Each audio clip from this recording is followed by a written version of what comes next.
What's up, people? Welcome to this episode of the By the Hood podcast or webcast because I don't know how you're consuming this content. I'm your host as always. My name is Jimmy, and as we start off every show, that's with gratitude. Just want to say thank you to everyone and anyone who supports any of the projects that we have going on. Special shout out to all the students from By the Hood University, as well as the youth from the By the Hood Ownership Camp. Speaking of the By the Hood Ownership Camp, by the time you're seeing this, it'll be about 10 days away before we're having our Black Tie Gala. And yes, we're having a Black Tie Gala, which is being put on by Better Than Success, as well as Philadelphia Real Estate Week. All proceeds from that gala will go to supporting the By the Hood Ownership Camp for the youth. Also, that camp is for kids ages 5 and up. We teach them about everything from, what is money to the stock market, to cryptocurrency, to real estate. And it's completely free for all the youth ages 5 and up. It will be virtual, so you can have them check in from anywhere around the world. And we'll make sure that within the description, we'll put information about our gala, as well as how to get your kid or nephew, niece, or friend, whoever it may be, to register for the camp. But just please make sure you, try and support this. This, out of all the work that we do, this is some of the most important work because we're trying to build the future leaders that will help our community and help shape us. And just put positive energy out there. My brother Corey is not with us today. He's actually working with some youth right now, but our platform, as you know, is designed to highlight brothers and sisters who are putting out positive energy, doing great work, building businesses. And this brother I have right here, met him recently at a Better Than Success event, and we had a conversation, and he was talking to me about his business. And, I remember met anyone that kind of looks like me that works in this business. So I said, man, I got to get you on to talk about that. So without further ado, I'd like to introduce the brother, Omari Head. Omari, how are you, good brother? I'm phenomenal. How are you this morning? Oh, man, I can't complain, man. I woke up this morning, so I'm good, man. First and foremost, I want to say thank you for your time. We know that time is the most valuable asset. So just want to say I appreciate you, sharing your time and, telling your story with us. Absolutely. Yeah, man. So we talked about, you being a hotel broker, which is interesting, right? Someone who deals in hotels. But before we get to that, let's talk about your background. Can you tell us where you were born and raised? Yeah, so I'm originally from Chicago, born and raised on the South Side. And, growing up, it was, I had a lot of exposure to different things.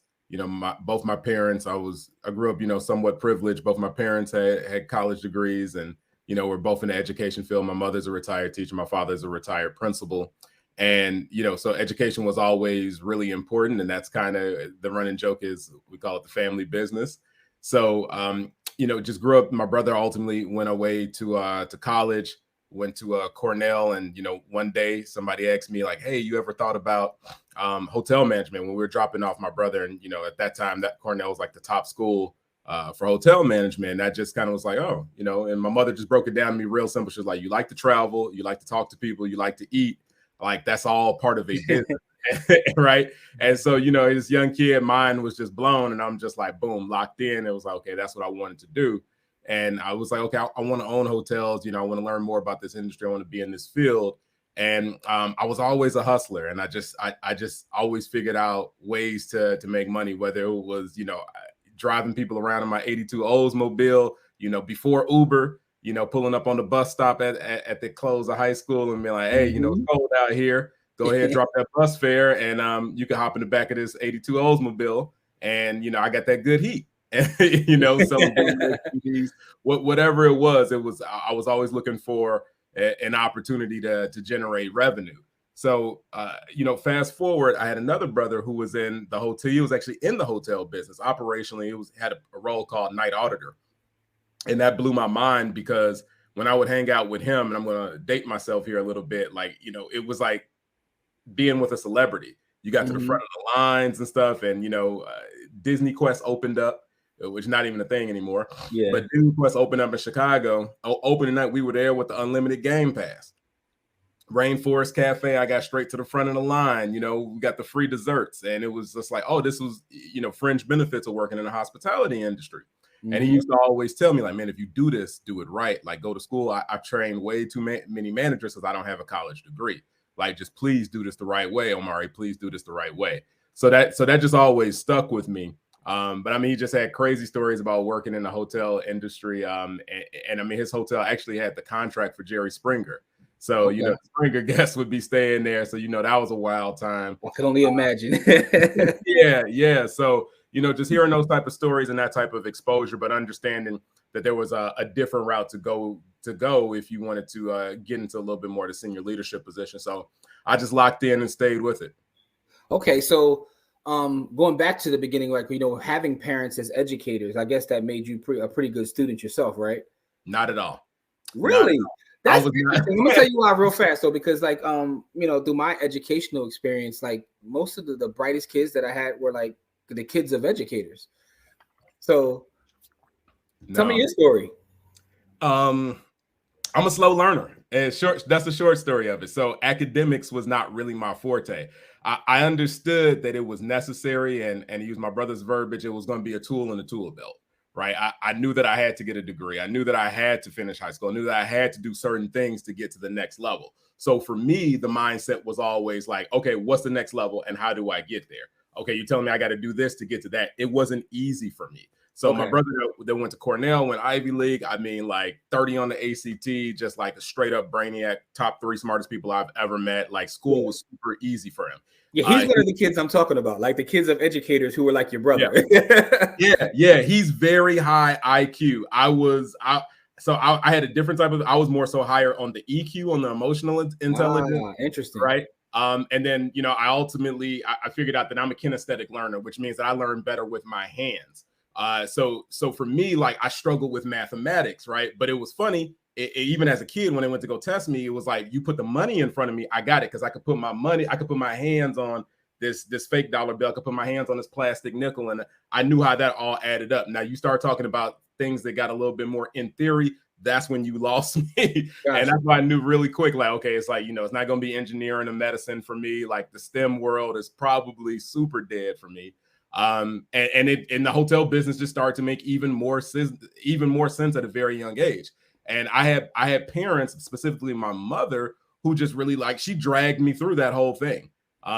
Dragged me through. Like, that's the only reason I made it through. Like, I got dragged across the finish line the whole time. And fortunately, I had enough motivation and I had enough hustle to figure out how to hustle my way through college too. Got you. So your college experience, what was that like? Man, I went to University of Nevada, Las Vegas. And UNLV. Yes, sir. Yeah. So again, I knew I wanted to major in hotel management. I got into pretty much all of the top hotel schools, except for one.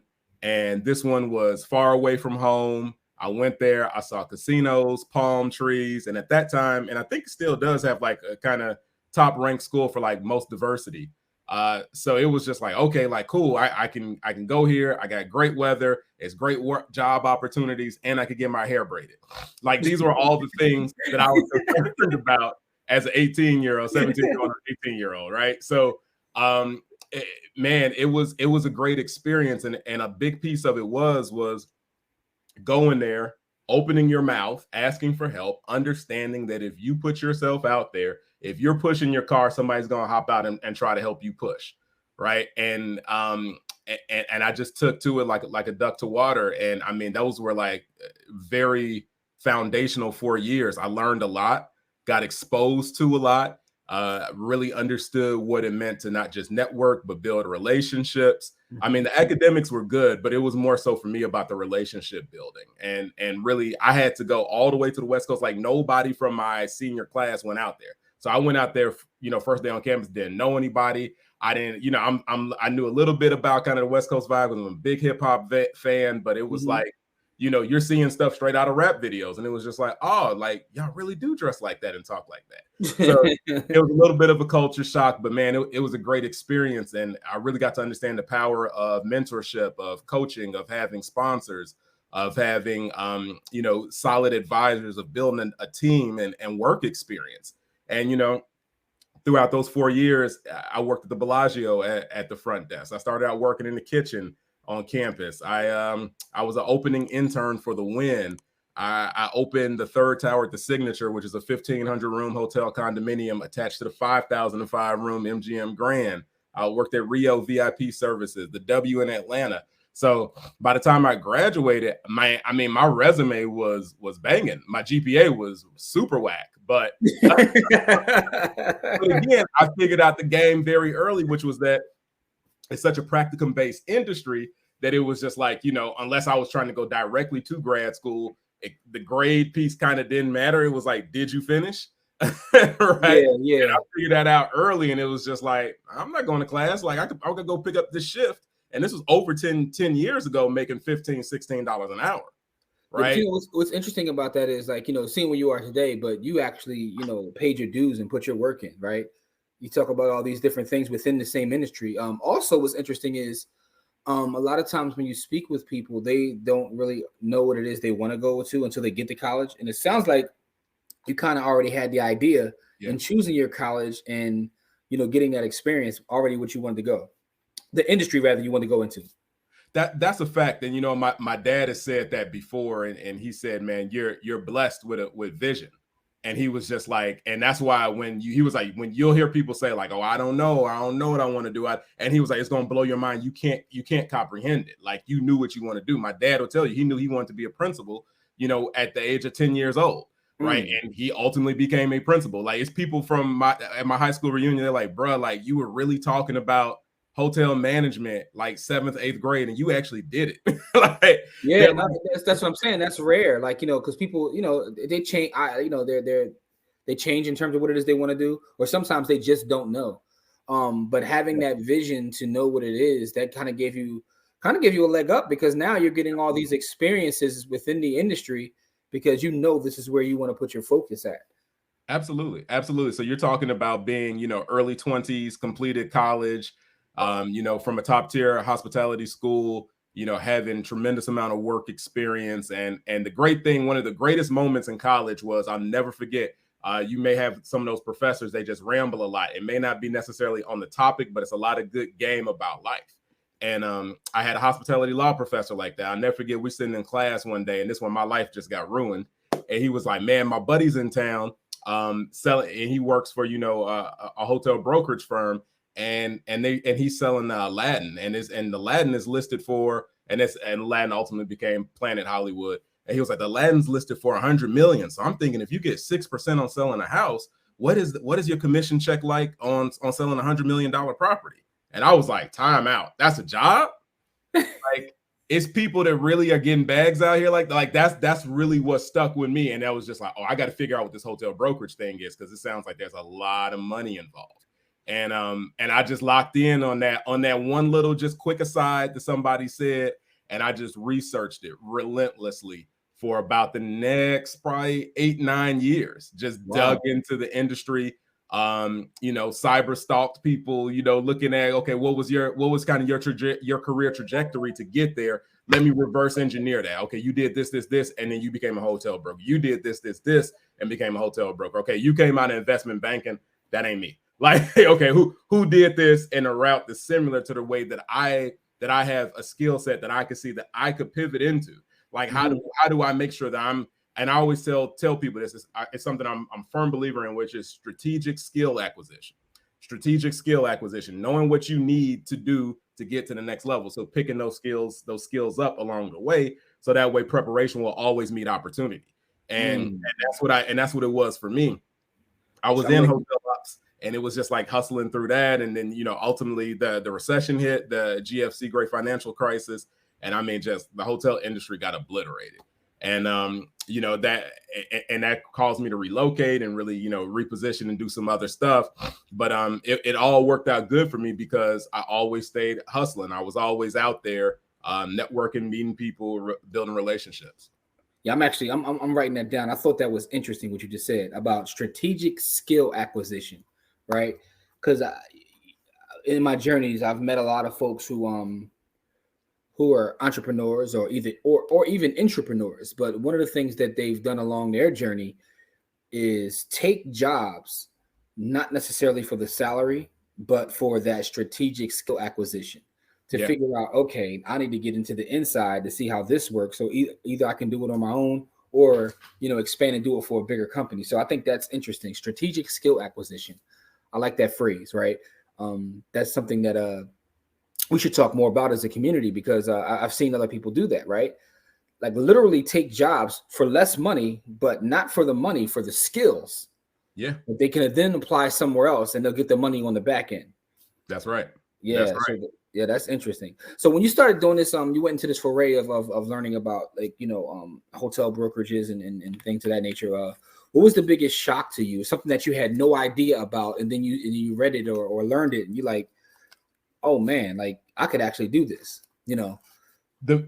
It wasn't really any big shock. The biggest thing was the amount of information that's out there that's on the other side of the hotel business, right? So I went to school to learn hotel operations, and at a certain point in time, like you couldn't tell me. And it's funny, my concentration was actually in vacation ownership. I was going to be regional vice president for somebody's timeshare company, and that was what I wanted to do, was kind of manage timeshare resorts, right? But once I really start to understand the back end of the industry and understand, okay, how are these deals put together? And it's so many different people and entities involved, because you have the brand. If you've ever walked into a hotel, let's just take, for example, a Courtyard by Marriott. You walk into that, you think that, okay, this is all owned and operated by Marriott, when in fact, there's the hotel brand, which is the franchisor is Marriott. And then with under that, there's the flag by Courtyard. And then you have the actual owners who put up the money to make that thing happen. And then you have the actual operator, who is the third-party management company that is running the day-to-day operations on behalf of the investors. And then you have somebody called an asset manager who's managing the management company to making sure that they're staying on the honest and up, and they're not screwing over the ownership group. And the reason for that is a lot of people that own hotels have never worked in hotels. They don't necessarily know the hotel business, right? Gotcha. They know other businesses, but there's a lot of nuance to our industry that if you don't know what you're doing, you can lose your shirt real quick. And those asset managers they kind of come in and kind of help, keep an eye on everything. And they are really the greatest advocate for the owner. So for me, understanding all of that, and that's not talked about for a very long time in hotel school, right? Like it's basically like hotel school has a lot to do with kind of like the day-to-day operations. You understand what those other roles are, but there's not a lot of stuff that really goes a tremendous amount in depth to it. So for me, it was really diving into that and educating myself on, okay, who are these asset management groups? Who are these management companies? Who are these, who are the ownership groups? Who actually owns the stuff? Some of this stuff is owned by real estate investment trusts that are publicly traded. What are they owning? What do they look like? Why are some people buying certain types of asset classes and certain types of hotels in certain markets? That was probably the most mind-blowing piece, was really moving outside of I just want to be a GM and then ultimately a RVP, a regional vice president, to, okay, what does it look like to really kind of revisit becoming a hotel owner, becoming a strategic advisor, becoming somebody who's super senior level and kind of oversees all this stuff that I have a very granular understanding of, because I've been a front desk agent, I've been a housekeeping manager, I've been in the trenches, right? But how do I elevate that to the next level? And again, strategic skill acquisition. Take that and say, you know what, I don't have the Ivy League MBA, but I got these skill set and I've been hands-on. I know these things and I know it from a different angle and a different lens, and I'm a crucial part of your team, just like the person who has the Ivy League B School certification. Man, I just got me a quick education right there. Right, because I know that, like, there's certain brands that are just like, and sometimes the brands actually will just license their name to certain projects. So I knew that, but the way you just broke it down in terms of like the asset managers and then the owners and then the operator, like, man, that's a huge education. I'm going to be looking at hotels different when I walk through a hotel now. Couple questions for you about, now that you made this transition into becoming a hotel broker. So what does that look like in terms of size? Because when you hear the term hotel, we have, the W or the Marriott, these big things in mind, but hotels come in all shapes and sizes, right? So what does that encompass when we talk about being a hotel broker? What are the different sizes of these kind of projects?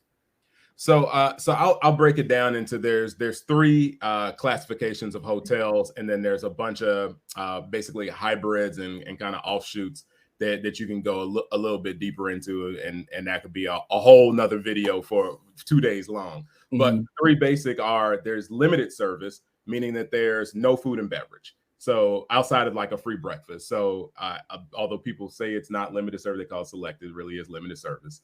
Hampton Inn, Motel 6, Fairfield Inn and Suites. You're getting the concept, right? You go in, you get a decent, clean room. You're going to get a free breakfast in the morning. Maybe there's a fitness center and the internet, that type of stuff.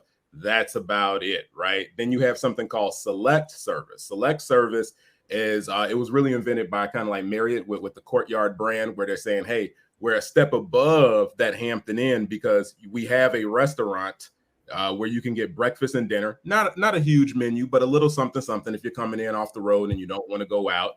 You don't want to do your Uber Eats, whatever. You could come down here. You got to pay for this breakfast. You got to pay for this dinner. It's not included. But we do have that amenity available. That's called select service. So think about things like a Courtyard, a loft, Hilton Garden Inn, AC. Those are all in select service categories. Okay. Then you have something called full service. Full service is really classified by you can get food and beverage, all 3 meals. At one point in time, a big piece of that classification was you used to have in-room, you needed to have in-room dining. We've kind of walked away from that as an industry just because in-room dining hemorrhages money. The other piece is meeting space. So think about, so like you're in the Philadelphia area, so think about like a W, think about a Sheraton. Those are full service hotels. Gotcha. You're going to go in there and you kind of don't need to leave. You can have your meeting, you can have your breakfast, your lunch, your dinner. You can go for a jog. They got the little gift shop. Like they got everything kind of tied up there. Those are really the 3 classifications. Where do I focus? I transact in all 3 arenas. Okay. Across country, any dollar size, any dollar amount. The biggest thing is that it has to make sense. In order for, my valuation on it, the owner's valuation, perceived value of it, the market's perceived value of it, and the appraisal. All of those things are 4 different things, are 4 different numbers. Hopefully they all come in pretty close. But to answer your question, yeah, so I kind of work in all of those asset classes, but just given construction type and build times and that type of stuff. And if you look at kind of just distribution of hotels throughout the United States, there's more limited and select service just because they're easier to build, they're quicker to build, and they're extremely profitable. So I end up selling more limited and select service. All right, so I have a couple questions based on that, right? Sure. First off, you said in-room dining like hemorrhages money, right? Is that like across the board? That's just a thing that in industry in general just hemorrhages money? Yeah. And so food and beverage for years in general was considered to be a loss leader. Very few hotels are doing food and beverage well. A lot of times it's like break even or it's like a super small profit. But there's a way to do it. There is a way to do it. It's just the problem is that we've been saying for decades that it's a loss leader. So if you go into something being thinking it's going to be terrible, it's going to be terrible. I worked at a 2,000 room resort and I was there for about 18 months. We made money in-room dining. We broke a profit 1 month. And that was because we had a bunch of hospitality suites where people, we went in there and set up, coffee stations in the big suites and donuts and that type of stuff. And we actually made money. But I mean, he's talking about you got to have somebody sitting around there taking the order. You got to have a cook to prep it. Now, hopefully, you can, have some overlap there with the restaurant, but a lot of times it's not extremely profitable, which is why a lot of hotels just kind of got away from it. And if you even go into like a lot of these full service hotels, some of them are even closing their full service restaurants and they're opening up a market. You can go and get your sandwiches and your wraps, and we got a bunch of frozen dinners. They got like a little deli type situation where you can go and get some sandwiches and some soups. But they're not really doing they're trying to get away from the full service restaurant. The other reason is technology has changed so different. So, 20 years ago, DoorDash, Uber Eats, that was not a thing, right? Yeah. If you came to that hotel, you were in that hotel unless you were going out. So hotels were really they had a captured audience, right? Kind of like the airport. It's a captured audience. Like if you hungry, you got to pay $6 for that burger. It just is what it is. Now hotels, they realize, okay, it's all these things going on that they've changed up in the economics of it. Why compete with that? So unless you are doing your restaurant very, very well and you invest in it, and there's some tips and tricks that you can do there from a consulting standpoint, market it as a freestanding restaurant, all that type of stuff. You get the right type of chef in there. But a lot of times, and you got some hotel owners, they are scared to death of food and beverage. And they'll be like, find me a chef that wants a restaurant and we'll sign a lease. I don't want any parts of this. I just want to collect a rent check. Got you. All right. So, man, I'm getting the whole education right here, man. Something else you said, when you talked about the 3 classes and you talked about those lower 2, you said those those make a lot of cash. So yeah. In comparison to say, the top tier full service, would those be considered a better investment? Because I guess it's a lower investment to build, but then there's also, you make a lot of money on that hand. So would that, from an investment standpoint, would that be something that's considered a better investment, or is it more risk? So from an investment standpoint, I'll tell you, limited and select service are just, they kill. You can do very well in full service too, but all those opportunities for you to make money are also opportunities for you to lose money. Nobody's in that meme space. You still got to heat and cool it, right? You still got to have somebody kind of staffed. You got to check that stuff out. You just can't, shut it off and act like it's not there. That restaurant, if nobody's in that restaurant, you still got to staff a hostess. You still got to staff your kitchen, all these people, because you may get guests. So that's why people like those Hampton Inns, that Holiday Inn Express, that type of stuff, because it's a really easy operation, right? When you get into the breakfast, that complimentary breakfast is like less than $4 per occupant, less than $4 or $5 per occupied room. It doesn't really cost the ownership a ton of money. Now, if it ends up costing more than that, there's some other factors.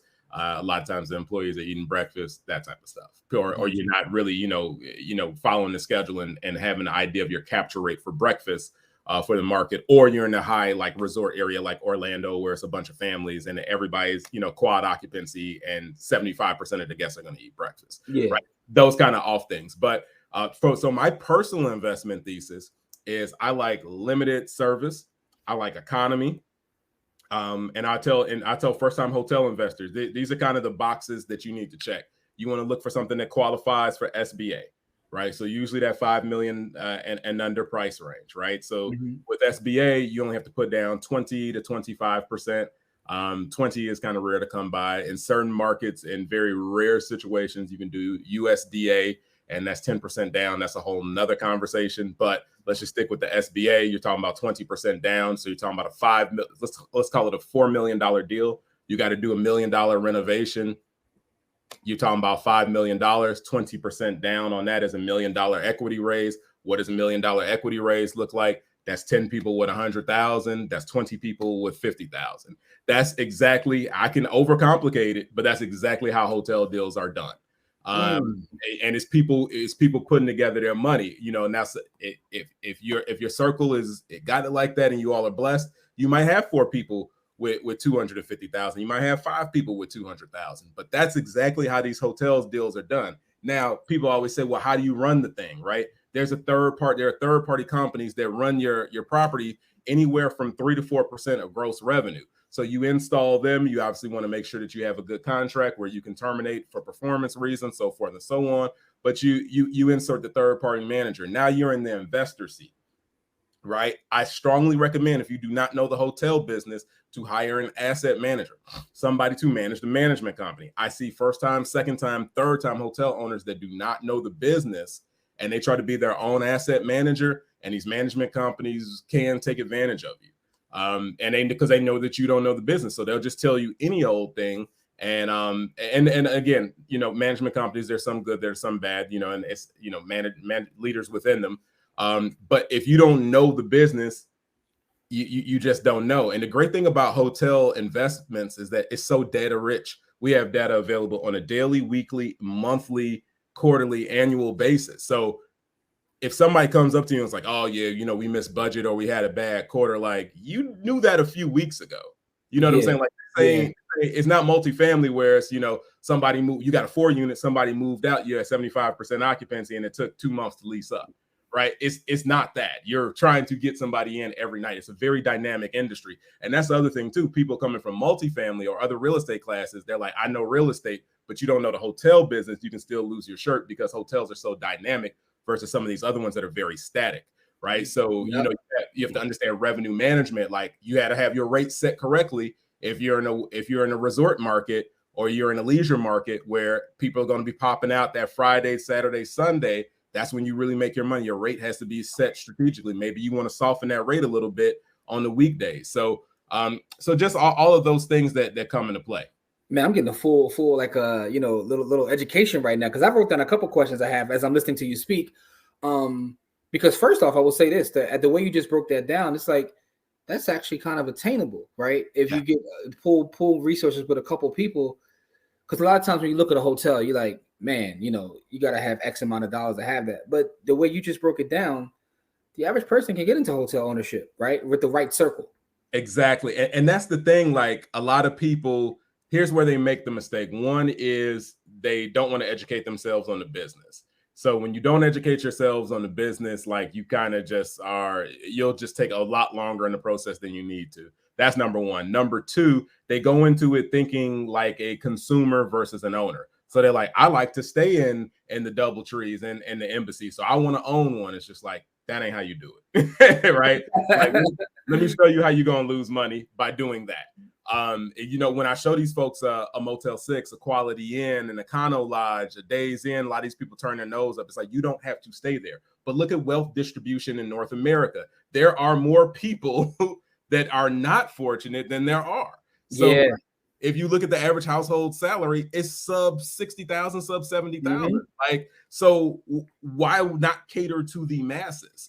Right? Yeah. Like, you can still go and stay at the resorts and live your best life, but there's a solid amount of population that wants to stay there. And if you look at how the economy class performed in recessions and throughout the public health crisis, they did pretty decent. Everybody struggled, but they did pretty decent. They were able to like kind of hobble along versus, you know, who got hurt the most during the public health crisis? The luxury hotels.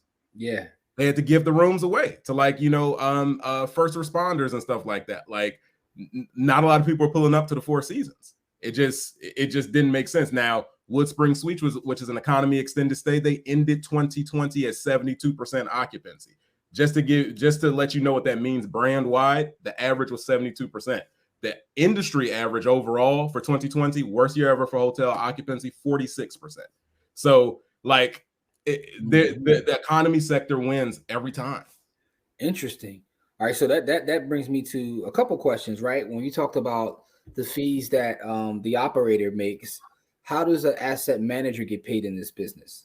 Yeah, great question. So the asset manager also gets paid off of the top, right? So they also get paid a percentage of revenue, maybe anywhere from a point and a half, 2 points, depending on the relationship and how many assets you have with them, right? So they get paid there. Then you have the franchisor that also gets paid off the top. Those fees can be anywhere from, you know, 8.5% to like 13% of you know, top line revenue.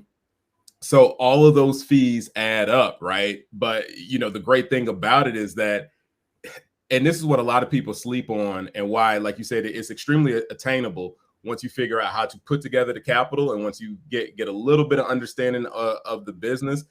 Hotel ownership is extremely important for folks in other asset classes. Like, if you're out here flipping houses, if you're redeveloping houses, whatever you're doing, it's a really good diversification place, number one. Number two, it has you participate in job creation. So, yes, you know, there's a lot of things that was on my list. That was on my list. Okay, yeah. That there's a lot of things that, you know, our community is participating in that generates wealth and is great for our personal economies, and that's dope. But, you know, are you creating jobs? 1 in 20, now this is pre-pandemic, 1 in 25 jobs in North America was supported by the hotel industry.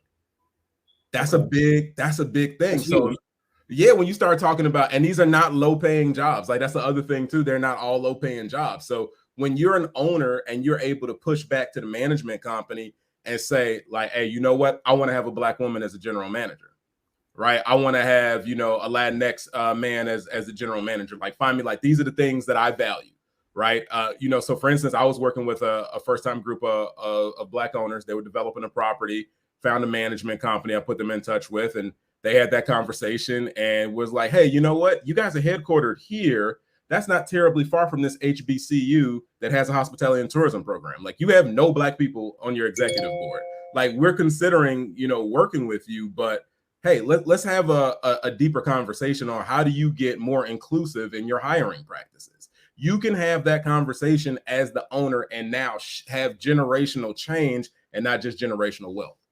Man, all right. So now you got my mind is going right now, right? Job creation is very, very important as we talk about building communities. But I want to go back for 1 second. I'm writing these notes down as you're talking because, like I said, I'm getting a full education right here. So for the franchise fee that comes off the top as well, what do those franchises provide in terms of, you know, their value to this whole deal? right? So if I'm paying an asset manager, I'm paying an operations, but also to pay the franchise fee. What are they providing for that? Is it just a name, or what else do they provide? Great question. So they provide the name, and that name is incredibly valuable. You talk to a lot of first-time owners, they all say the same thing. I want to have a boutique hotel. I want to have an independent. And the first thing I ask them, I tell you, and I say that lender's going to ask you this too, where do your guests come from? Don't worry, I'll wait. Right? They don't really have an answer. Like, oh, like these brands bring in guests. There's something called brand contribution. Brand contribution means how many guests come through that front door that have booked through the brand, right? That's an important thing because that ranges, depending on the brand, anywhere from 30% to like 65, 70%. So you start talking about, so a lender's going to ask you, hey, you're independent. That's cool. I get it. You don't want to pay franchise fees, but where are these 70% of your guests coming from? Where's the 30% coming from? How do you make that up? That's exactly what they bring. The other thing that they bring is when you're joining their family, right? So they have pre-negotiated things, right? They say, hey, well, with these vendors, because we're so big, we come in with a different type of purchasing power. Not to mention that there's something called OTAs, online travel agencies. A lot of people are not brand loyal, right? Meaning that they don't, some people are not like, they only want to stay at these brands. Like business travelers are, but a lot of people that are traveling the leisure sector, they're, they just looking for a deal. They're going to Expedia, they're going to Travelocity and all that other type of stuff. Those sites have fees that they are hitting the hotel with a commission. Now, if you're an independent, they could really run your pockets, and they can hit you for whatever fee that they want to because you're an independent. Gotcha. Right? You don't have that purchasing power. Now, if you're part of a large brand and that large brand basically stepped to them and said, hey, all of our franchisees, you only going to take 9%, 11%, 12% on the dollar. If you're an independent, it can get much higher. So to answer your question, that's the type of stuff. There's additional services that they can sell you, like revenue management support, but that's sales and marketing. I mean, when you're watching TV and you see a commercial for a certain hotel brand, when you're flipping through a magazine, you're seeing that. When you're on the airplane and you're seeing a commercial for a hotel brand, like that's what you're paying for. Those Super Bowl ads, all of that stuff, like you're paying for that, and it does bring value because we all know that you get programmed. People get programmed by this stuff, right? Well, listen, I got my my Hilton honors and my Bonvoy like thing. So yeah, I make, listen, my points is crazy. I make sure I personally when I travel, even if it's one of the higher brands, I still make sure that they accept my little So I get it. I get the whole idea of that. I'm just wondering, like, so you're saying it's worth it? Even if it's just a name, that is worth it for all the value that name brings. Absolutely. I mean, the value that it brings is tremendous. I mean, because you're able to now, again, unless you're in a very super dope location, you're in the downtown DC, you're in the South Beach, downtown Chicago, someplace like that, where you kind of don't necessarily need a brand. And in that situation, the brand may be less helpful. Then you may say, hey, I'll do independent, but there's also something out there called a soft brand, which is like where you tie in, you pay the franchise fees, you do a little bit of stuff that's kind of brand standard, but ultimately, like, you're your own kind of individual thing. And you've kind of come across some of those. So like in Philadelphia, I think it's called the Notary, the old courtyard there, right? So like you might think like, oh, this is an independent, like it's still Marriott affiliate. It's part of something called Autograph Collection. So they get to enjoy all the benefits. But here's the other issue, a little bit, might be getting too deep here. Courtyard, since it's an international brand, somebody stayed in a Courtyard in Indianapolis and paid $199. Somebody stayed in a Courtyard in Manhattan and it's $549. Somebody stay in a Courtyard and it's Philadelphia and it might be, $219. So sometimes there becomes a price ceiling with certain brands where somebody might look at that and be like, I'm not paying $5 something for a Courtyard. Like, you know what I'm saying? Like, I know what the product is. It's not unique. I stayed in one of the autograph collections in Prague. Yeah. When I went to Prague, I stayed in the autograph collection, and that's interesting because I didn't realize that they were a sub brand of one of the bigger conglomerates. Absolutely. Oh man, so listen, a couple more. I don't want to take up too much of your time, but I do have a couple more questions because this is so interesting to me. When you talk about the franchise fee, the asset manager, the operations manager, right? with the job creation. So it's a two-part question. The first thing is, what kind of ROI can someone who's looking to get into this business expect with having to pay all those fees? Absolutely. So it varies depending on from deal to deal. But I can tell you a lot of people you're looking at. Most people are kind of underwriting to a low, I'll probably say low to mid 20s IRR. Okay. They want to see usually mid, some people are okay with low teens. A lot of people are looking at kind of mid teens, cash on cash. And a lot of times people are looking at an equity multiple of 2. Now, again, it varies deal to deal over the lifetime of the deal. There's some stuff that, I've seen happen that drastically inflates the value because you can do a repositioning, like one of the first deals that I ever invested in. There's other opportunities out there where you may say, you know what, we're going to deflag it and make it more profitable. That's another thing too. Like a lot of these higher end brands, they're dope. I love to stay in them, but they're expensive to operate.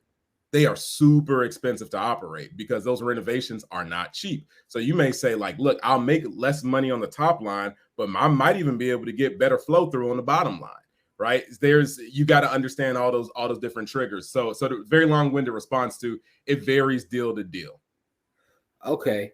Another thing that just came to my mind as my brain is working as you're talking is this seems like it would be like a beneficial tax play, right? From a tax planning standpoint. Man, like you don't have to go into specifics, but am I on the right path thinking that? 100%. I'll open that up with, I am not a tax professional, but and you should always seek advice from a tax professional. But the depreciation clips that people enjoy, oh my goodness. I mean, it's ridiculous. I was talking to this one guy, and he told me, he didn't even realize this, but he bought something, repositioned it, and he was like, dude, year 1 of my renovation, I can write off up to $3 million of the reno.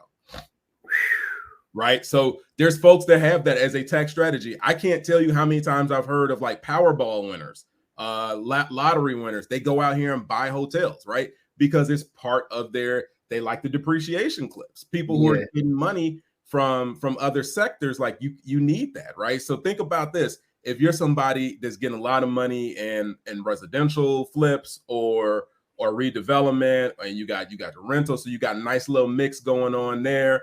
Or you're doing some really super fly stuff with options trading or crypto, and you maybe you came into a lot of bread real quick, and it's just like, okay, like how do I do this in a smart strategy?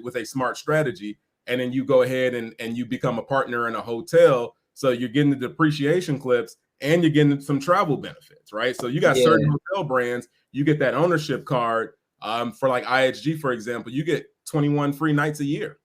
Oh. Right. Ooh, so, that's heavy. I didn't even know about that. Yeah. So, you start talking about enjoying,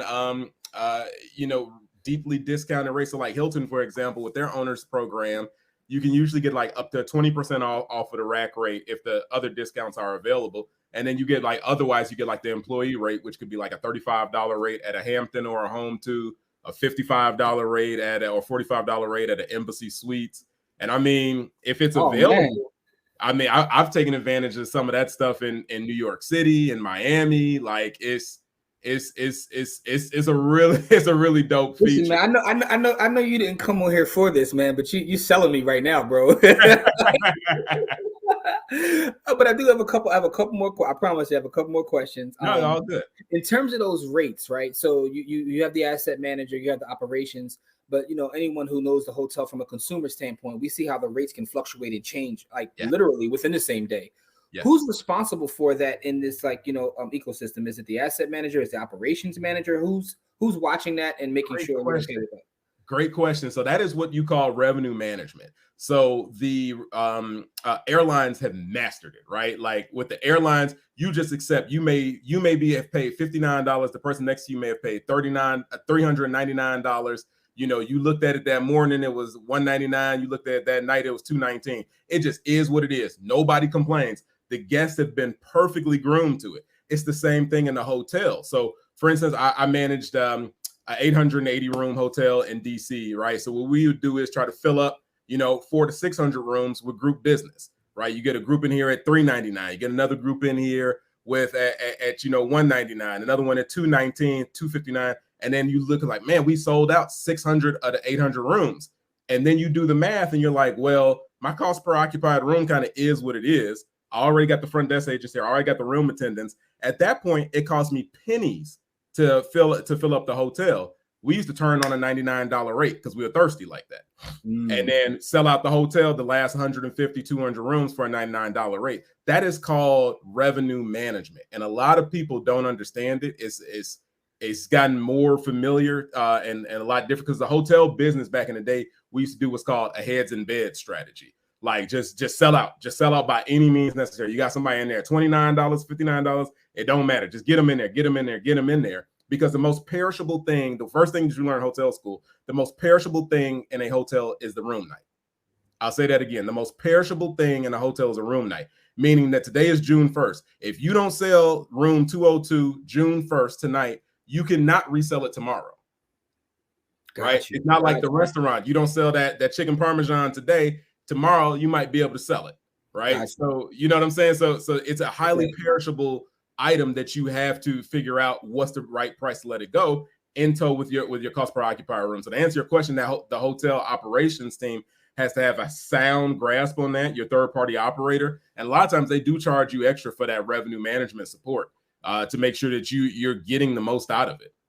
Because you want to be in tune. If you're at an airport property, you got to know there's 18 flight cancellations. And it's just like, you know what, we could jack this rate up another $10, $12. So that means that, when it comes to like your operations manager, like there's probably levels to that too. Like some are probably, way better than others, right? 100%. And a lot of times, most folks, if you're first, second, third time hotel owner, you're going to be using a management company, and the management company has all that support. They have the general managers, they have the revenue managers, they have the HR support. All of this stuff is going to be crucial in your ownership journey because, again, if you don't know the business, these are the places where you can lose out. A lot of these individual hotels where these you got some super unsophisticated cats where it's like, yeah, it's $99 throughout the week and it's $129 on the weekend. I'll never forget, I was underwriting the hotel. That was legitimately his revenue management strategy. Like as rudimentary as it was, he thought he was getting it in. And I mean, his basis was so low, he was able to do well. But imagine if he was able to capture more guests and be like, okay, well, it's going to be 89 right here for these rooms, you can, it's all that, it's a science to it. And you got to pay for people who are the data scientists. Wow. Right to my next question, right? Which is about data, right? So from my standpoint, I deal with data every day from a residential and commercial standpoint, but so this is a multi-part question. Yeah. In terms of, I was going to ask how data has changed the industry because you talked about just the pure amount of data and information you guys have from a daily to a weekly to a monthly. How has that changed your business with technology, right? So the reason it's a two-part question is because, well, let you answer that part first in terms of data, and then I'll ask my other technology question. Yeah, so the data is we're in a data war right now. Like that's the thing. There's so much business intelligence out there. Oh my goodness, there's so many different things that you can do to get the data. Like if you are failing at a hotel as a hotel operator, it's either you're not paying attention to the data or you're suffering from analysis paralysis. You just got a data overload. You don't know what to do. Do you have older owners or operators that like haven't embraced data science? Because I find that sometimes it's difficult to talk to people on a mass scale with residential. Yeah. Who, because they've been in the business so long, yeah, they don't want to hear about the data. Like, do you find that in the hotel industry as well? Absolutely. You see that more so with like owner operators. You don't really see it with the management companies, with the third party out, which is another reason why people hire the third party, because they're out there buying the data. They're buying all of the data, and it's just like, oh, new data, yeah, I'll take that. New data, I'll take that. Like, there's so much information out there. And there's the basic piece is something called a STAR report, right? STR, Smith Travel Report, Smith Travel Research. And what they do is they collect all the data in your market.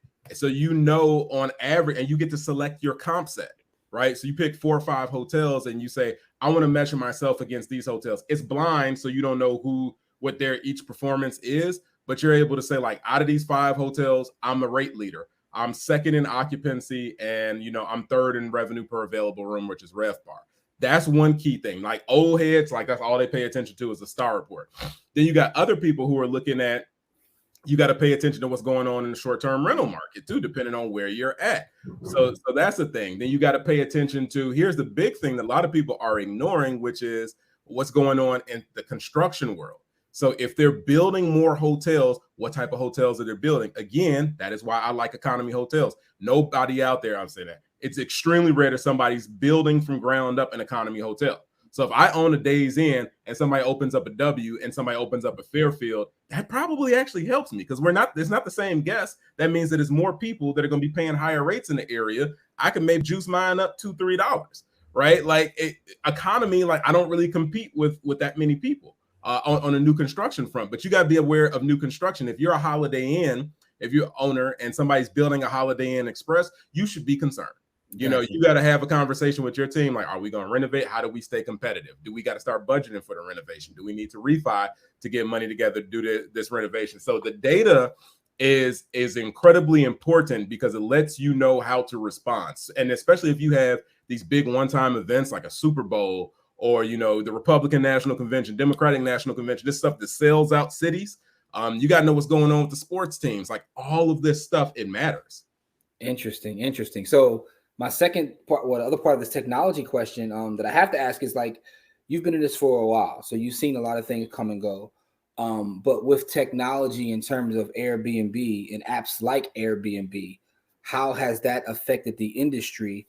And what do you see as the future when it comes to like, Airbnb and technology? I saw some of the bigger hotel chains were trying to like create their own version. So how has that affected it? And what do you think is the future for, that part of the technology side? Great question. So there's the sharing economy is here to stay, right? Funny story, I'll never forget, I was at the hotel show in New York, like the biggest, show. And some student asked a question about Airbnb to the panel. None of the panelists knew what it was. The next year, it was brought up on every single panel back to back. And it was like, that was a very interesting marker in history because it evolved that fast and it just took off like wildfire. To answer your question, it's very much market specific, which again is why I like economy hotels and why I like the secondary and tertiary markets. If you are in the French Quarter, New Orleans, yes, short-term rentals are a very real issue. You're on South Beach, that's a very real issue. So you take an example, so like in Miami area, right? Just a fun stat. I think it was like February, March. The average, daily rate for a short-term rental was like $165. For a hotel, it was like $185. So they were really close. Now, that's again very unique. So if you have a hotel in South Florida, yes, you should be concerned. If you have it in Winona, if you're a hotel owner in Winona, Mississippi, it ain't really a thing. Downtown Chicago, it's an issue. Downtown DC, downtown Philly, New York, we've seen some erosion, absolutely. Okay. But it varies. This is the thing that I'm watching and I'm keeping an eye on is more so what's called the Apartheid Sector, which is like your, some of the companies that are no longer here, like Lyric, Stay Alfred, Domio, which gives you the institutionalized approach, which means that you have somebody that's built an apartment building. You have somebody else comes in, usually master leases it out, but they're furnishing these apartments and re-renting them out as hotel rooms. Now, what that gives you is that you're not dealing with an individual owner operator, you're dealing with a larger entity. So you have standardization, you have a little bit of a customer touch, right? And you have, just some basic life safety stuff. So you feel a little bit more comfortable. I think that's going to continue to be more of a sector. And I'm interested to see what other brands are participating in kind of that short-term rental sector. So you look at, like you said, like Marriott, they brought up with their home away villas. I'm also interested to see what that looks like on the evolution, because they've said that they're not going to do it, but I think that it's eventually going to happen. They're going to eventually move into the Apartheid sector. And how do you handle that as a franchisee, right? If you're a franchisee, you and I put it together, our life savings, we built this Fairfield in downtown Philly. We have the grand open and we high-fiving each other. And then this condo developer, 2 buildings over, can't sell all the condos. Marriott says, we're going to make this a home away with 40 units. And it's just like, hold on, time out. Like, that's not fair. That's not fair. I mean, it's how do you compete with that as a hotel owner? Because they're selling a whole apartment. Yeah. Now you can argue a slightly different guess, but I mean, man, it's, it gets a little bit dangerous. But, again, it's all market specific. And that's why we tell people, like, focus on these secondary and tertiary markets. If you're in the suburbs, it's a dramatically less of an impact. Like, because that customer, that consumer of the short-term short-term rental market is a lot different in a lot of markets than the hotel owners, right? So for me, like, I'll never stay in one. Like, that's just not me. I need standardization. I like the customer service approach. I actually stayed in one last year, and I posted on my Instagram, and I checked out in 3 hours. I just couldn't handle it. It was just you're funny, but I know a lot of people like that. Like, family and friends tell me, like, I'm not buying it. Like, like aunts and things, like, I'm not getting an Airbnb. Like, I'm not doing that. I need there's a certain level of comfort they feel, and I guess that goes back to what you were saying earlier. Like, those brand names have a value where people, like, even from a safety standpoint, they feel safer with some of those brand names, and so I get it. I totally get it. I mean, something goes wrong, you know who to complain to. Like, Marriott has a customer service, department. Yeah. Like Airbnb, these other companies, and again, I'm ignorant to the fact, but you're dealing with I had to call somebody on basically what I assume was like their trap phone and wait for them to get off work and have a break to call me back for me to tell them these are the issues. You got to, reset the AC and the heat to a certain thing. You got to take all the stuff. In a hotel, I just leave. I walk out. Yeah. So it's again, it's a different type of consumer, and they offer different things. And the Apartheid Sector is offering that institutionalized standardization that is going to become more and more difficult for your Airbnbs and your VRBOs to compete with, because there are a group of people that's like, I like more space, I want more space, I want the full kitchen, I don't want to have to bring my own toilet paper. Like, you can miss me with that. Yeah. So I think that it's always going to continue to depend on the market. Interesting, man. So I promise you, I have 2 more questions in reference to hotels. For the first question in reference to a hotel is from a valuation standpoint. Is it when you guys value a hotel, is it purely like income capitalization? Like, is it really not necessarily about the bricks and sticks, but about the income? Great question. So yeah, the interesting thing about hotels and valuations is that it's an operating business on real estate. So again, operating business on real estate. So really the valuation is in that business. So, when folks so the metrics that a lot of people use from other, like, oh, price per square foot. Like, if somebody calls me talking about price per square foot, I know you don't know anything about hotels, and it's going to probably be a very difficult conversation. There's 4 main things that we use to value hotels. One is going to be replacement cost. That's a good gut check. Are you paying more than this thing costs to get built in today's dollars? Right? Maybe you can make that argument if you're in New York or DC, right? So I recently sold an office building that had been rezoned to go to hotel use right outside of Washington, DC. You had to value that on replacement costs because somebody had just built something 3 miles away for $300,000 a key.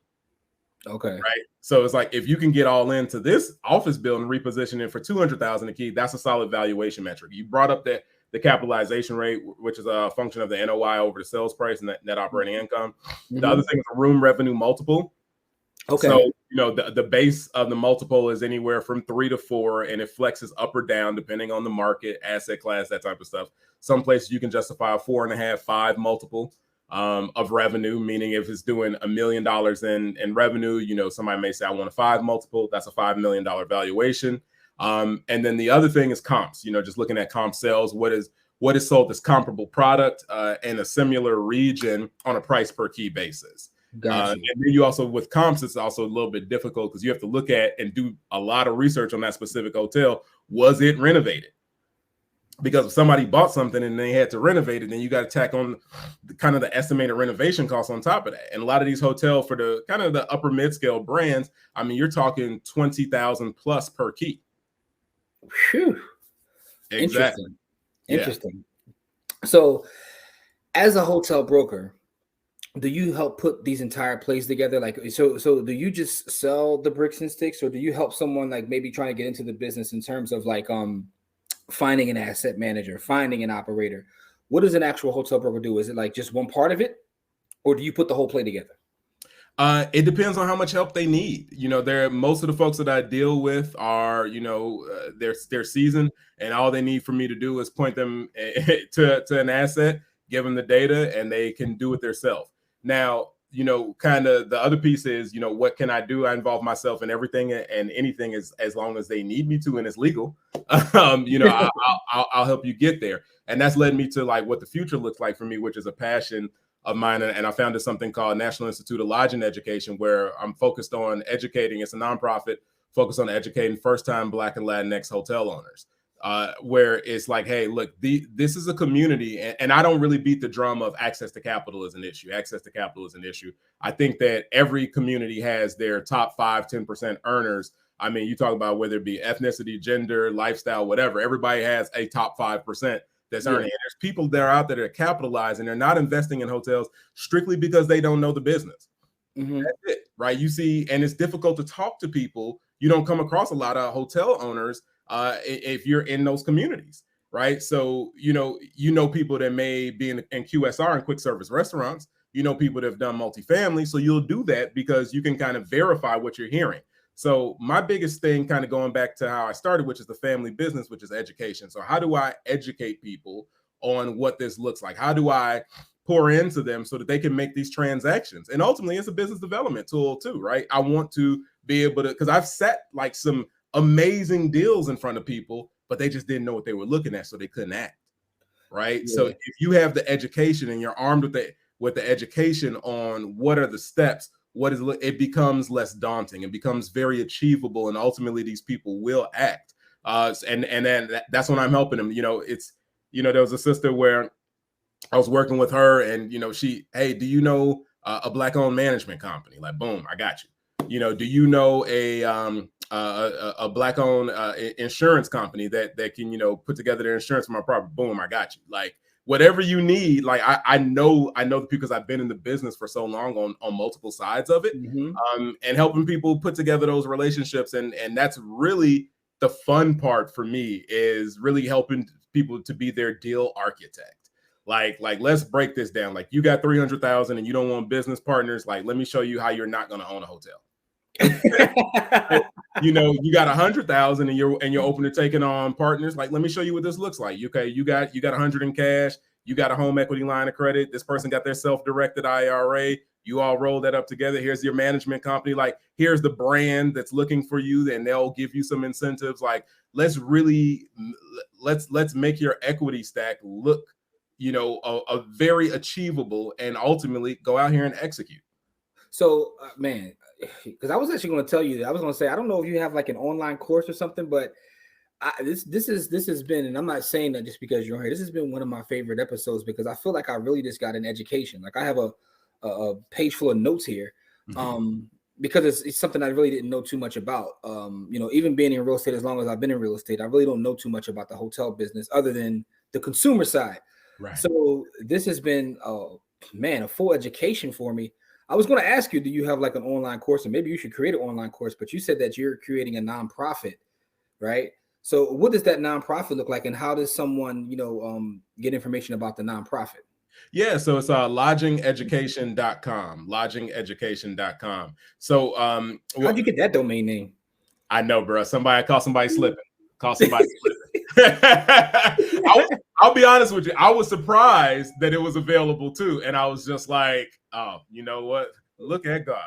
That was definitely the ancestors looking out for me. But it made sense, right? Because again, I come from a family of educators. I teach adjunct at the college level, undergraduate and graduate. Like, I'm passionate about this industry. I want to give back. So lodgingeducation.com is really focused on working with those people who are fiscally capable of doing it, right? So it's launching a cohort of folks where we walk you through a deal, A to Z, and we work you through the deal. The biggest thing is that, so you have some people, so there are courses out there that you can buy on hotel ownership, but mine is really focused on like giving the people who can execute specifically as a general partner, not just as a limited partner. You can be a limited partner and invest in a hotel. Some people are taking, $25,000 equity slugs. Some people are taking 50,000 equity slugs.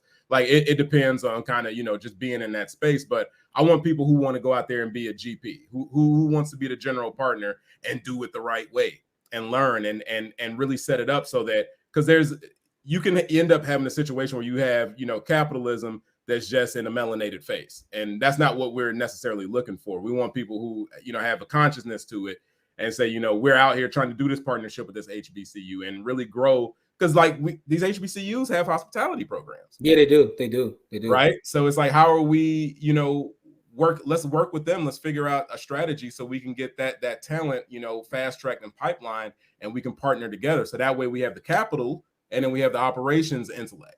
But yeah, so that's what NAL is really focused on, is really, architecting these deals for folks, putting them in the right position, the right way. If folks are willing to learn, if you're kind of looking for that quick fix, and you can take a course, there's other courses out there. But if you're really looking to do that deep dive and ultimately execute as a general partner at that high level, that's who I'm really focused on. Because at the end of the day, there are a bunch of entities, they're sitting on the sideline waiting to see what happens with these communities, right? So they don't have the time, and I mean specifically like the brands and some other entities, they don't necessarily have the time to really sit down and educate you. And they also can't, right? Just because they're publicly traded companies, you kind of get into their returns projections and all that other type of stuff. They can't really do that. So somebody has to do that. Somebody has to do the education. It just can't be information. It has to be actionable intelligence, which is the information. Okay, so with that being said, what does the person looking to be a general partner, what does that look like in terms of like income, assets? Like what should someone get themselves to be taken serious, wanting to move forward and becoming a GP in the deal? Yeah. So I say the biggest thing is educating yourself, right? Mm-hmm. The second thing is you need to be able to put together at least $1 million. That doesn't have to be you. That could be you with 100,000, and you got a friend with 250, and you all cobble it together, and it comes up to $1 million. You can act and you can be extremely dangerous with $1 million in this game, right? But the thing is, like, I just like to be honest with people and let them know, like, in order to play at the GP level, that's what it really looks like. So all of that kind of, you have to be an accredited investor and that type of stuff. It's funny, if you ask a lot of hotel owners, are they accredited investors? They'll look at you sideways. They've never heard of it. Right. So that was kind of like, that was like a little bit of a misdirection from certain people. Like, oh, you have to be an accredited investor to invest in these asset classes. You do not. Right. Now, certain brands do have net worth requirements, and I walk people through all of that. Like, how do you not waste your time chasing the wrong deal? Because a lot of people, they haven't acted because they just don't know.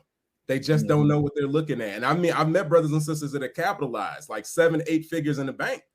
And it's not an issue of the money. It's not the access to capital for them. They just don't have access to the information.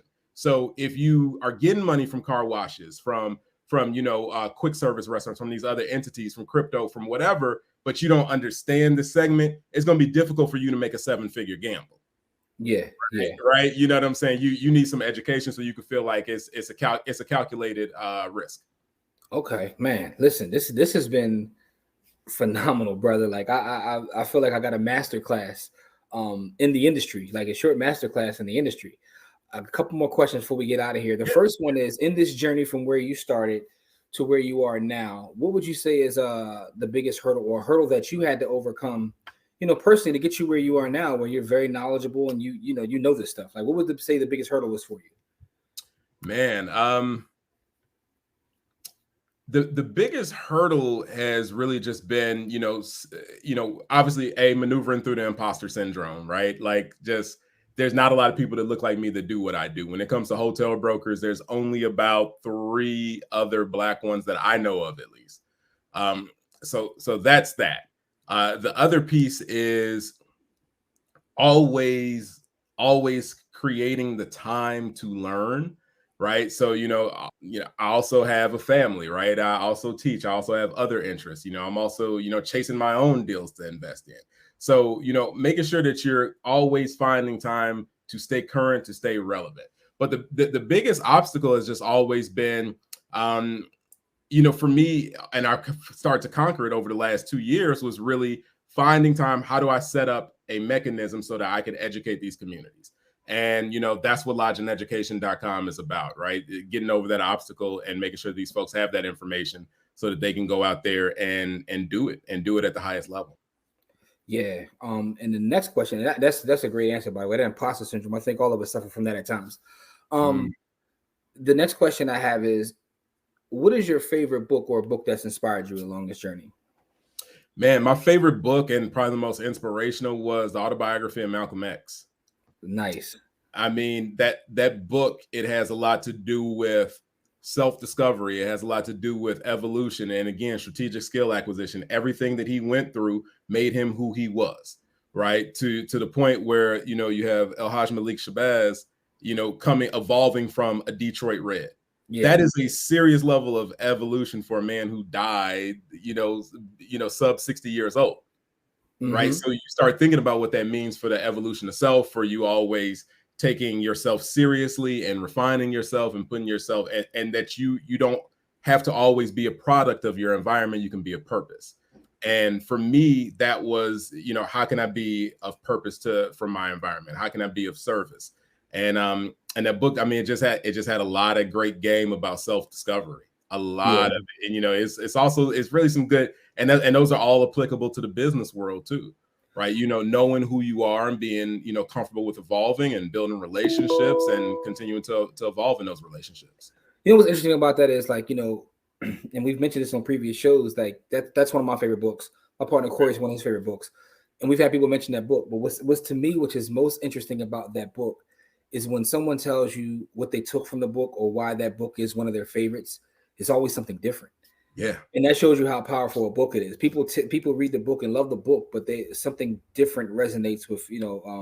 I guess it's the power of literature in general, but that specific book, there's so many gems in it that people take away all kinds of different things. Man, listen, so this has been amazing. Last question I have for you in general was this, though. You are the hotel broker. You can put the deals together. You know, you're consultant, all those things. Do you invest in the hotels yourself? Like, do you try to, like, get into deals on that side of the table? Absolutely. Okay. And you know, for me, it's, you know, participating in that as a limited partner. And you know, the next role is, you know, kind of moving and chasing the right deal so that I can, you know, move into the general partner. And I mean, it's into the general partner seat. It's important. It's important, you know, like I said, from the tax benefits, you know, the wealth strategy creation, you know, it's, you know, my girls are growing up knowing about hotel ownership, right? That's powerful. It's very unique. It's very unique. And the conversations that they're able to have, and, you know, I'm not big into sports, but I mean, it's funny, you know, my daughter, she reads the back of the Hilton room key. She knows all the brands, right? You know, so that, you know, that's important to me. So my personal investment thesis is I'm looking for economy branded hotels. I prefer to stay sub $5 million, and secondary and tertiary markets.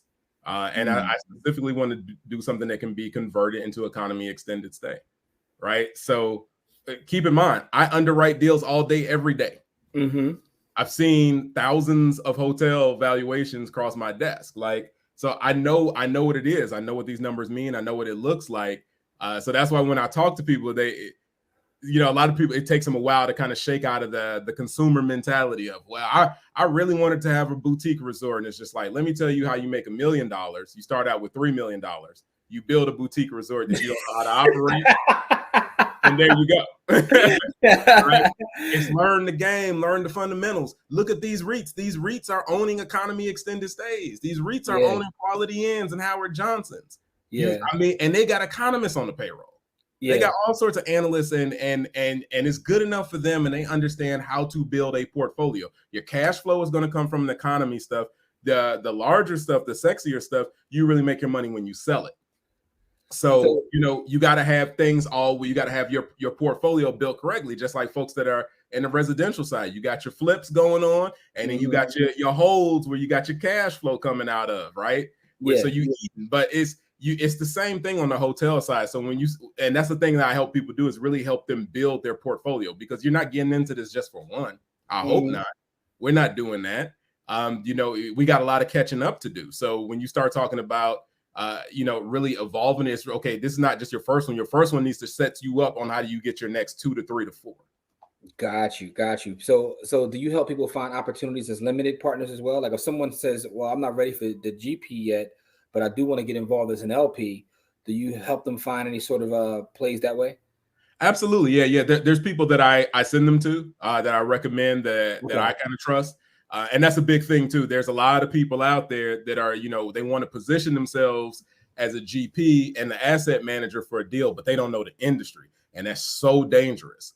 that is so dangerous. They may have another skill set. They may know real estate, residential, whatever. And it's, I'm gonna jump into hotels and apply the same thing. And it's just like, and it may work for a little bit, but it eventually catches up to you. So the folks that I refer people to, these are folks that I know, that I've vetted, that I've worked with, that I've seen, you know, okay, they came from the industry and they jumped into the GPC and they did it the right way. Like, they know what they're talking about, and they're not getting taken advantage of by the management companies. Because that's what I see a lot of, is folks getting taken advantage of. So a lot of people do that. And the issue that some people have with raising capital for hotel deals is that, I'll just say it out here, sometimes people don't know you for hotels.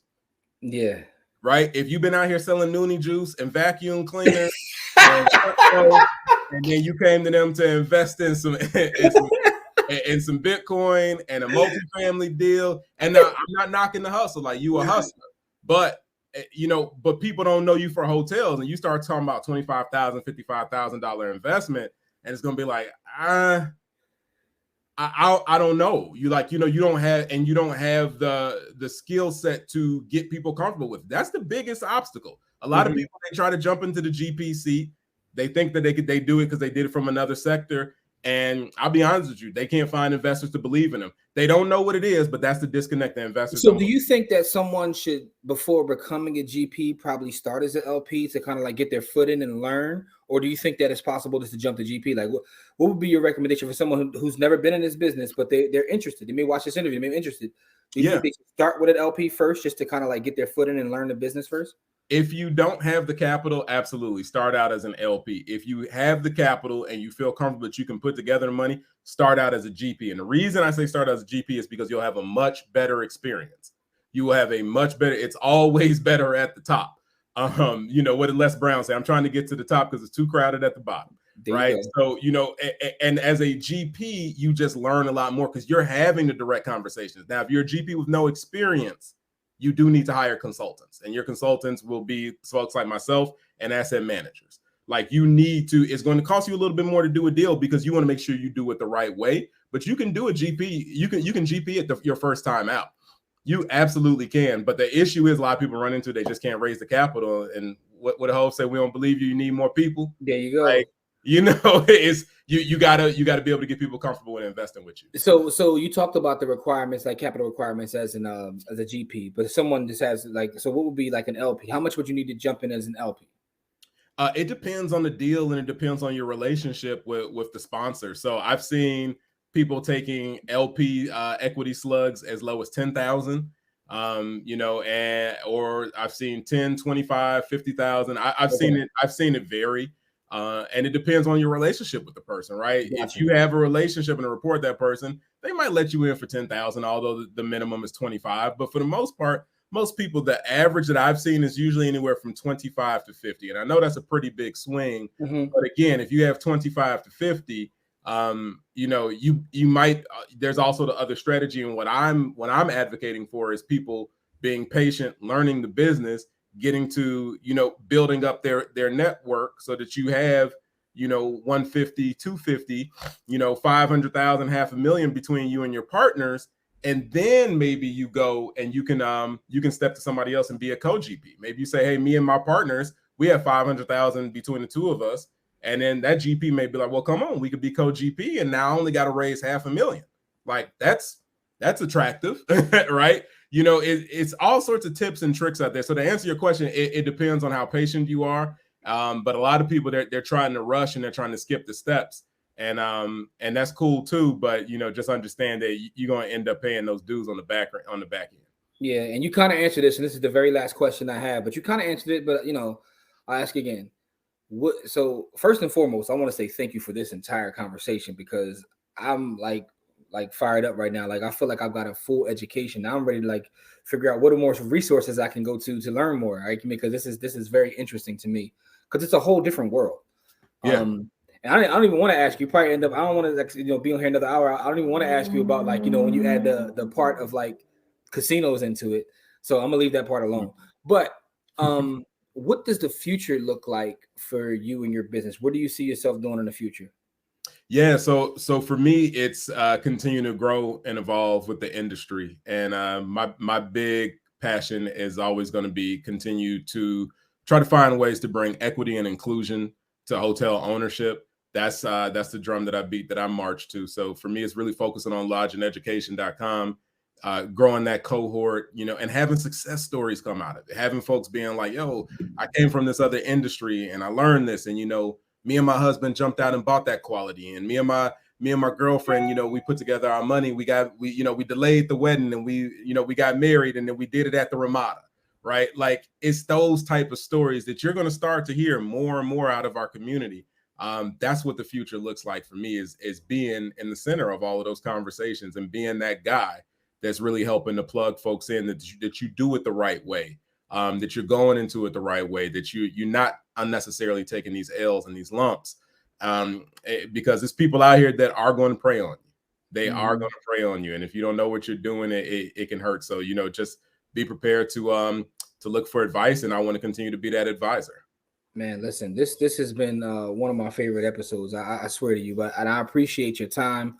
For our folks out there watching, I'm going to make sure I put links to all of Omari's stuff. You see his at name right there, the Hip Hop Hotel Broker. So make sure you go follow him, and check him out and see everything he has going on. Reach out to him if you have any questions. But this has been a phenomenal episode. So first and foremost, I just want to say, well, I should say in closing, I want to say much continued success. And I want to say thank you. Thank you for sharing your time, telling your story, and giving us an education on an industry that I'm pretty sure a lot of us, well, statistically speaking, most of us have no idea about, right? Most of us aren't really in this industry, but this has been phenomenal, brother. So thank you. Thank you for sharing your knowledge. Thank you for the opportunity, and thank you for lending your microphone and the platform, my brother. I appreciate it. Absolutely, man. And we shall talk in the future, man, because now I gotta put some plays together, man. If nothing else for my ego, I just want to say, I'm in the hotel business. We want to make sure that you're in it profitably. I know. I'm just joking, everybody. I'm just joking. But again, though, it's phenomenal. And to your point, something you said earlier, I was thinking as we were talking, I remember when Bob Johnson got into the hotel business. And he bought some of those brands, and I always wondered. I'm like, well, why didn't he just start his own? Like, that was just in the background. I didn't know any better. But now, after sitting here listening to you, now all that, so many things are falling into place and starting to make sense now. When you see these hedge funds and these guys who have millions, and they're like, go buy a Marriott, and you're like, I always wondered, like, why not just do your own thing? But now I get it, right? And I'll break down that Bob. And here's the reason why ownership is so important. Bob Johnson, he sold BET for, what was it, like $3 billion or something? What most people don't know that you were talking about, Jimmy, is that he turned around and bought like 100, 150 hotels from White Lodging for about, I think it was like $1.5 billion or something. Created a real estate investment trust, a REIT, ultimately became publicly traded. Here's the super dope part about that, is that company has now had 3 CEOs. 3 CEOs. They're on the third. I know a black woman's there now, right? That's correct. She started out, when he opened the company, she was the chief financial officer. He had a white male as the COO and a black man as the CEO. Now, that's the power that you have when you have ownership, because that kind of trumps the conversation of, we can't find diverse talent. We can't find a black man founded a company, found a black CEO and a black CFO, and now that black woman is elevated to be CEO. That's the power that you have. That's why it's so important. Other companies are claiming that they can't find these people. How did he do it twice? Yeah. Right? Yep. Like, so people are out there, and that's the power of ownership, and that's the power of us educating ourselves on what this ownership looks like to create jobs and opportunities. Yeah, and I think it's one of the biggest takeaways I have outside of all the education you gave me, is that the job creation and the opportunities you can provide for others. Yeah. They can make money and take care of their family, and then pass that on, and you create generational wealth in a whole different way. Absolutely. So with that being said, man, listen, again, in closing, just someone say thank you, brother. I'll put all of your information within the show notes as well as the description. So make sure you check out everything he's got going on. As you can see, this brother knows his stuff. So this has been amazing. But again, I just want to say thank you so much for your time. For our audience out there, as we always say, it's not about how much money you make. It's about how much you keep.